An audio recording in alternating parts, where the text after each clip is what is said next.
Depuis les attentats à Saint-Jean-sur-Richelieu et au Parlement d'Ottawa, l'association qui représente les 100 000 musulmans de Colombie-Britannique veut plus que jamais prévenir ces cas de radicalisation qui, disent-ils, ternissent l'image de leur religion.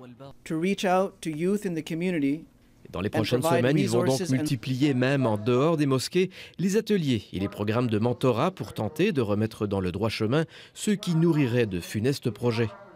Une formule intéressante, selon cet expert, des programmes de déradicalisation. 80% des cas de loups solitaires, en fait, peut être déjoué. À cause de qui? À cause de la communauté. Donc, la famille, les pères, donc les amis. Et donc c'est une piste intéressante, en fait, afin de prévenir les actes terroristes. Mais pas toujours facile de détecter ces cas, d'autant plus que ce type de programme de sensibilisation est souvent mis en place par des bénévoles sans vraiment de budget ou de ressources. La majorité des mosquées n'ont pas même le budget pour payer un imam d'une façon décente.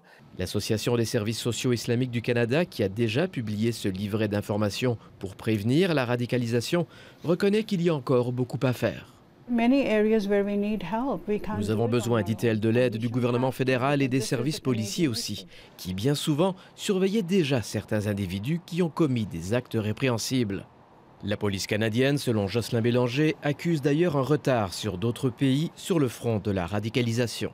Et présentement, la GRC n'a pas encore développé un modèle compréhensif justement pour pouvoir déradicaliser les gens qui sont à risque dans notre société. D'ici la fin du mois, le gouvernement fédéral devrait annoncer de nouvelles mesures antiterroristes qui surtout renforceront les pouvoirs des services de renseignement canadiens.